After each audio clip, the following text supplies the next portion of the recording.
Hey guys, Adam Rose, Vice President, Senior Loan Officer for Western Ohio Mortgage here in Sydney, Ohio, and this is another episode of the Mortgage Guy Podcast, and this is the one where you get to know Bill Worms with Technical Roofing out of St. Henry, Ohio. And first off, thank you for coming on the show, Bill. Yeah, welcome. We've been talking about it for, Been a while. A hot second. So finally pulled the trigger. I guess 2024 is one of those new things where people start coming on shows like this because they want to change some things on what they do in their daily life. But Bill, what I want to talk about is your company a little bit, but a bio on yourself. You know, where you from, where you live. Well, that's the same thing. Yep. Family, stuff like that. A little bit about myself. From St. Henry, Ohio, born and raised there. Never left. Never left. 5 kids, married, 5 kids. We got 5 grandkids. Everything's awesome. We love our little town. What kept you in St. Henry? Just born and raised there. Yeah. Familiar. I'm only 3 blocks away from where I grew up, so you're right there. Yeah. Yep. So. Very cool. So this technical roofing. So why roofing? Like, how did this get started? And did you officially start it? Was it family owned before that? How'd this all come about? I've been in the roofing industry for over 30 years, so What wasn't original. Went to work just by chance. Kind of like fell into the business? Well, yeah, I was, so to speak. Yeah. I was doing something else with a couple buddies, and, partnerships can be a little tough. Yes, it can. So we chose to split in that partnership and stay friends. I think being friends is the main thing over anything. So we did that. I just went to work for a local guy in town. I said, just for now, I need something quick. Now, what year was this? Oh, that was back in 95. Okay, very good. So been in the game 30 years. Been in the game 30 years. Been in the game 30 years. It's been awesome. Started in the field. Yep. You just work your way through the field. Worked for a gentleman, and then he had passed away. So another firm had bought it out. So went to work for that firm. About 10 years. And then, you kind of get your own, I need to do something for myself, for my family. So just put some feelers out there about starting our own. And a couple gentlemen gave me an opportunity to start one. They were from the Fremont area. Okay. It gave me an opportunity to start my own in St. Henry. So we joined forces, again, a partnership. A little scary for them, a little scary for me. But that one gelled really, really well. So 2 brothers up north and myself, knowing eventually we'd be 2 separate companies as our kids came out through. Okay. So kind of had that pre-written, like, here's the deal, here's how this is going to look. I plan on having my family run this, and this partnership's going to have to start to slowly dissipate and dissolve, kind of a thing, right? And so when you first got in the field, was it industrial or commercial roofing? Okay. All flat roof, all commercial industrial roofing. That's kind of our bread and butter. That's our biggest part of our firm. Since then, my neighbor decided to retire, so I kind of took on his seamless gutter residential. Right. So we did that, which kind of stemmed into a little bit of residential roofing, shingles and steel. Do a little bit more of the difficult jobs, the jobs that not everybody wants to do. Oh yeah, I feel that same way as a lender. Right. It's like, nobody can do this deal. Can you do it? It's like, well, I'll give it a shot. Exactly. Here we go. So that's good. Now this business, though, like you mentioned, is a family business. So we got boys, I assume, in the business. Yes. Right? How many boys we got in there? I got 5 kids, 2 girls, 3 boys. All 3 boys are in it. Yep. All right. What about the girls? Are they in the back office at all? Nope. Okay. Girls wanted nothing to do with it. Fair enough. Fair enough. Nope. They both have their own good thing going on. Good. So good. That's where we're at with that. But the boys all came on.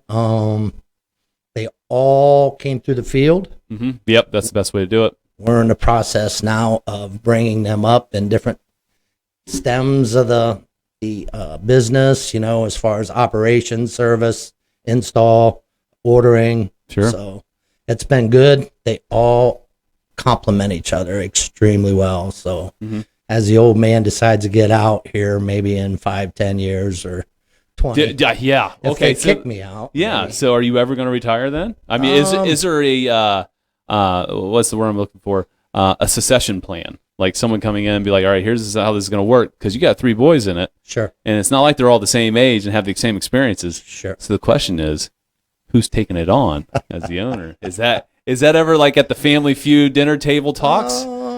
We have monthly, we call them Worms Boys meetings. Yeah. We have monthly meetings just to review things like that.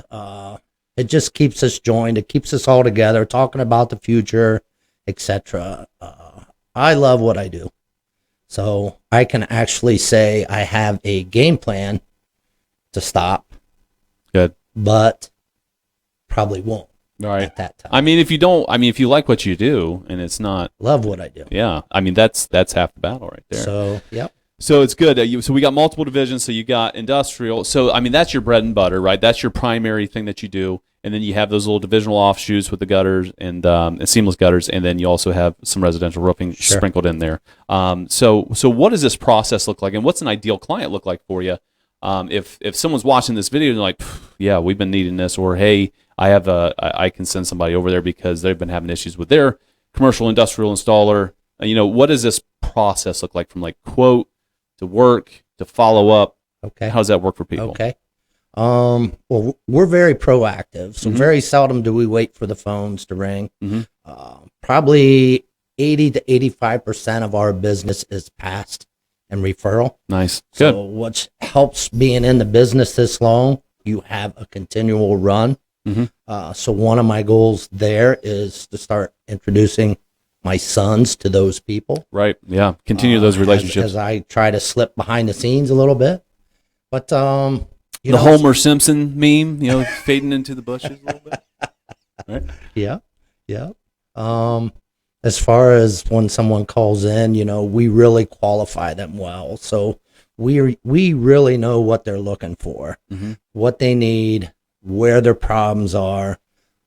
We will not oversell. I don't feel we are salespeople. Right. I feel we are service people. Yep. We're in a service industry. You provide a solution to their problem. Is what you're doing. Yes. You're not saying, well, you can also have this product and this product, and this is the the Cadillac of this one. That's not what you do. You provide a service and a product that they need to fulfill their need. And that's Exactly. it. Okay. Good. And if we can fix it, if it's fixable, we will not.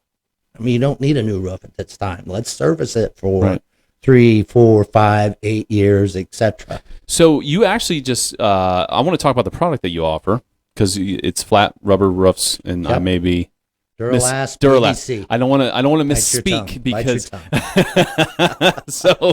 And you recently got one of the top ranked in the countries for Duralast. Is that right? Yes. Very good.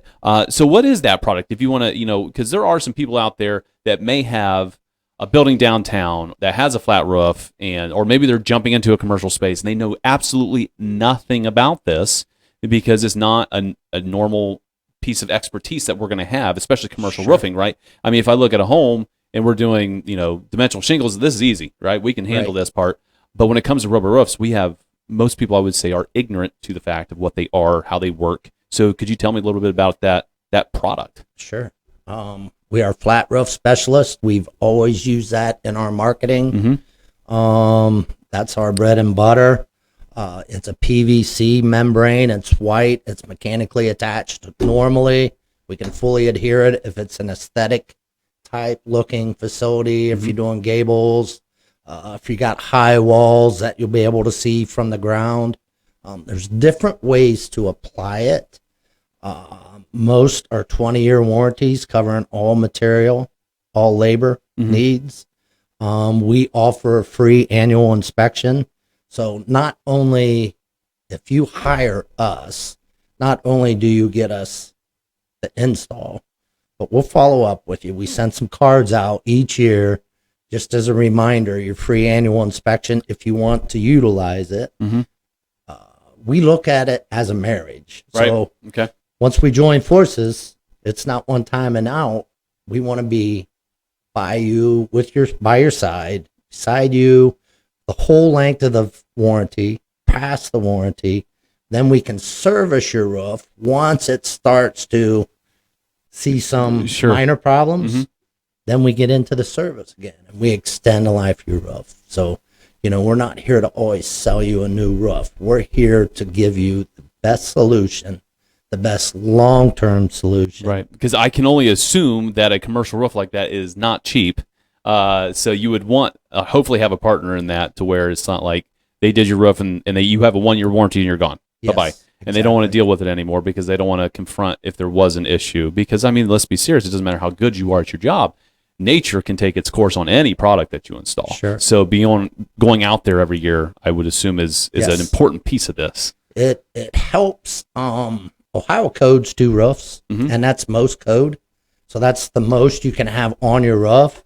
If you have 1 roof and you've got it insulated underneath, let's keep that insulation dry. Let's do that. That's the goal for your second roof. So once your roof starts to fail, let's maintenance that roof as long as we can until it becomes a little bit unmaintenanceable. Right. It's time to go. Then, hey, here's a budget. You ought to think about this in the next year or two.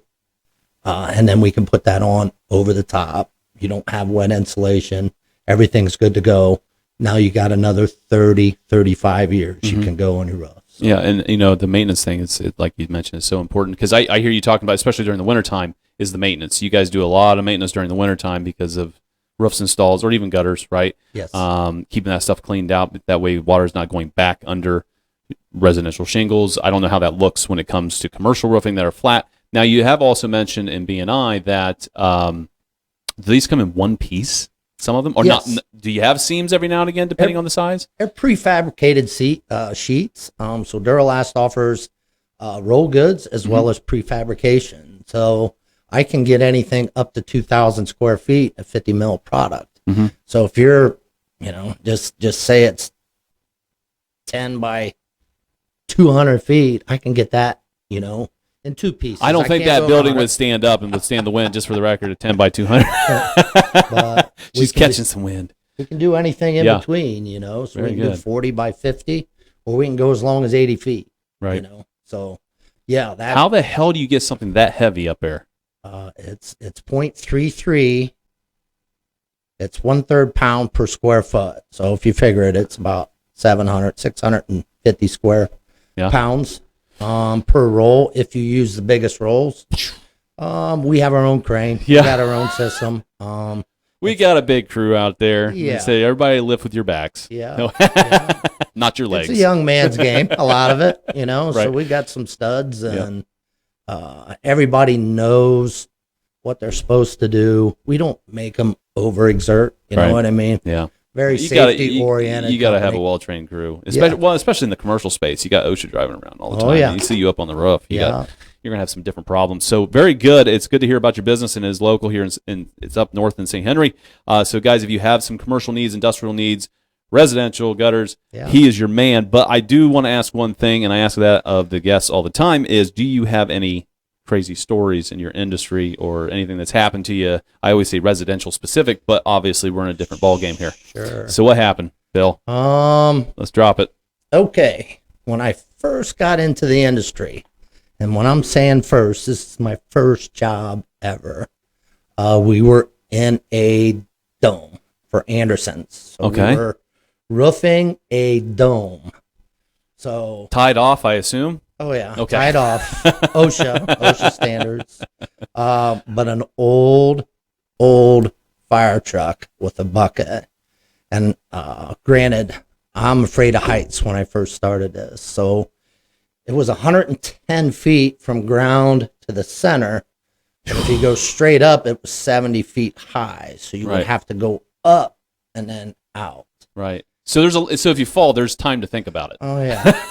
And I'm scared of heights, so I'm pretty dark complected, but my knuckles were extremely white going up the first couple days. It was a little over a week job, and by the end of that, you got rid of that fear really quick. I'd say. You got to be sure-footed, too. Yeah. Yeah. I've got some stories, specifically my dad falling off a roof, which we'll have to save for another time. Okay. He's a little clumsy, and I'll just go ahead and say it. It was him and my grandfather, I think it was, working on a roof. They were working on a flip, and they were chalk lining, right? Their first line towards the top, make sure everything was nice and straight and plumb. And so he's at the edge, and he's chalk lining. And obviously, since it's my dad and my grandfather, they're just complaining and yelling at each other and arguing about something stupid, I'm sure. And he chalk lined, and he went to turn to walk, not thinking where he was at, and there was nothing there. Mm-hmm. So he was at 16 foot at the peak, and he went off. And you can ask, I think it's still bothering his shoulder today because he dropped and rolled. It's funny because where he landed, it's actually, there was an upward slope. So he hit and he just thudded against the ground, and he's still dealing with that today. But we got a lot of roofing stories, a lot of cuts, a lot of nails in hands and stuff like that. But that's different than what you're doing. You probably get people's hands adhered to the roof more than nails, right? Because I'm assuming, is it tar or what is it that you guys are using to adhere? It's a PVC, so it's mechanically attached. Okay. So screws and plates. Every once in a while, like I said, we'll get on to a fully adhered job. Yeah. Those anymore are splatter sprays. Mm-hmm. So not so much rolling as it is splattering and then rolling the material into it. So low danger zone. So that's it. That's all we had, guys, this week. Awesome. Again, you have a commercial roof, a building. If you know somebody that's that's the head of, what was it that you always look for? I'm sorry, in general contractors. No, for any kind of machine shops and stuff, the people that are maintenance directors. Couldn't say it. Maintenance directors, facility directors, anything like that. Yeah, so if you know anybody like that and they need to get a quick check or a double look over some work they've had done in the past, call Technical Roofing over in St. Henry, Ohio, and let them give a second look or a second opinion to see what they can do to keep you in business. But we will see you all next week. Guys, remember to subscribe on YouTube. All right, it's free. All right, you just click a few buttons or sign into your account and subscribe to us. Check us out on Apple Podcasts and Spotify, and we will see you all next week. Awesome. Thank you. Thanks, Bill.